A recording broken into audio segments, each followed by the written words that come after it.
বিশ্ববিখ্যাত Forbes magazine সম্প্রতি বিশ্বের ধনী ফুটবল খেলোয়াড়দের একটি তালিকা প্রকাশ করেছে। সেই তালিকায় সর্বশীর্ষে অবস্থান করছেন তিনি কিন্তু খেলেন একটি অখ্যাত দলে, থাইল্যান্ডের এফসি রিচবুরি দলে। সেই দলের খেলোয়াড় কিন্তু ব্রুনেই সুলতান পরিবারের সন্তান। তিনি হচ্ছেন ফাক বলকাই।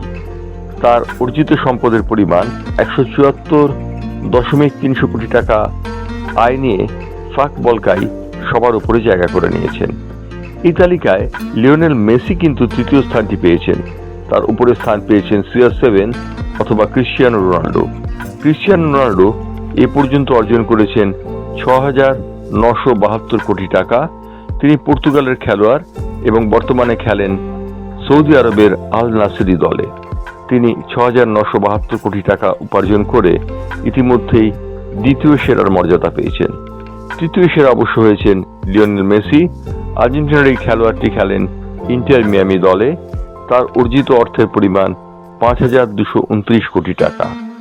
চতুর্থ স্থানে কিন্তু রয়েছেন এমন একজন খেলোয়াড় যিনি ফুটবল থেকে অবসর নিয়েছেন, কিন্তু অবসর নিলেও তিনি ম্যানচেস্টার ইউনাইটেড এবং রিয়াল মাদ্রিদের হয়ে খেলে যে অর্থ উপার্জন করেছেন এবং এন্ডোর্সমেন্ট থেকে যে অর্থ উপার্জন করেছেন, তাতে তাকে বিশ্বের সর্বকালের চতুর্থ ধনী ফুটবলারের মর্যাদা দেওয়া হয়েছে। তিনি হলেন ডেভিড বেকহ্যাম। ডেভিড বেকহ্যাম 3,921 কোটি টাকা নিয়ে এই তালিকায় চতুর্থ স্থানে অবস্থান করছেন। এছাড়া রয়েছেন পঞ্চম স্থানে নেইমার জুনিয়র। নেইমার জুনিয়র 3,030 কোটি 25 লক্ষ টাকা নিয়ে ব্রাজিল দলের এই খেলোয়াড়টি বর্তমানে খেলেন আল হিলাল দলে। ষষ্ঠ স্থানে রয়েছেন আরেকজন অবসরপ্রাপ্ত খেলোয়াড়, তিনি হচ্ছেন জিলটান ইব্রাহিমোভিচ সুইডেনের খেলোয়াড়। তিনি অর্জন করেছেন 1,655 কোটি 85 লক্ষ টাকা। ইব্রাহিমোভিচের এই অর্থ তাকে ষষ্ঠ স্থান দিয়েছে ফোর্বসের তালিকায়। এছাড়া সপ্তম স্থানে রয়েছেন ফ্রান্সের খেলোয়াড়, যিনি এখন খেলেন রিয়াল মাদ্রিদে, সেই কিলিয়ান এমবাপে।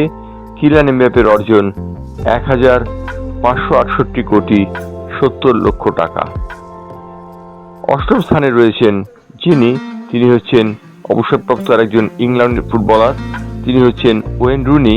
1,481 কোটি টাকা নিয়ে তিনি অষ্টম স্থানটি অর্জন করেছেন। নবম স্থানে রয়েছেন আরেকজন অবসরপ্রাপ্ত খেলোয়াড়, তিনি হচ্ছেন রোনাল্ডো নাজারিয়া। তিনি 1,394.40 লক্ষ টাকা নিয়ে, অর্থাৎ 1,394 কোটি 40 লক্ষ টাকা নিয়ে নবম স্থানটি অর্জন করেছেন। ব্রাজিলের হয়ে তিনি খেলতেন এবং তিনি ব্রাজিল দলের অন্যতম সম্পদ হিসেবে বিবেচিত হতেন। দশম স্থানে রয়েছেন আরেকজন অবসরপ্রাপ্ত খেলোয়াড়, তিনি হচ্ছেন ইংল্যান্ডের গ্যারেথ বেল। 1,263 কোটি টাকা এবং 675 লক্ষ টাকা নিয়ে তিনি রয়েছেন দশম স্থানে। গ্যারেথ বেলের অর্জিত সম্পদের পরিমাণ 1,263 কোটি 675 লক্ষ টাকা। অর্থাৎ গ্যারেথ বেল দশম স্থানটি অর্জন করেছেন নিজের ক্ষমতায় এবং দক্ষতায়। তিনি যে ক্লাব দলগুলিতে খেলতেন সেই ক্লাব দল থেকে পাওয়া অর্থে এবং তার এন্ডোর্সমেন্টের বাবদ তিনি এই অর্থ অর্জন করেছেন বলেই জানা গিয়েছে। এই হলো ফোর্বসের প্রথম 10-এর তালিকা। প্রথম 10-এর তালিকায় সবার উপরে রয়েছেন ফাকি বলকাই, তারপর রয়েছেন CR7 অথবা ক্রিশ্চিয়ানো রোনাল্ডো, তৃতীয় স্থানে মেসি, চতুর্থ স্থানে বেকহ্যাম, পঞ্চম স্থানে রয়েছেন নেইমার জুনিয়র, ষষ্ঠ স্থানে জিলটান ইব্রাহিমোভিচ, সপ্তম স্থানে কিলিয়ান এমবাপে, অষ্টম স্থানে ওয়েন রুনি, নবম স্থানে রোনাল্ডো নাজেরিয়া এবং দশম স্থানে রয়েছেন গ্যারেথ বেল।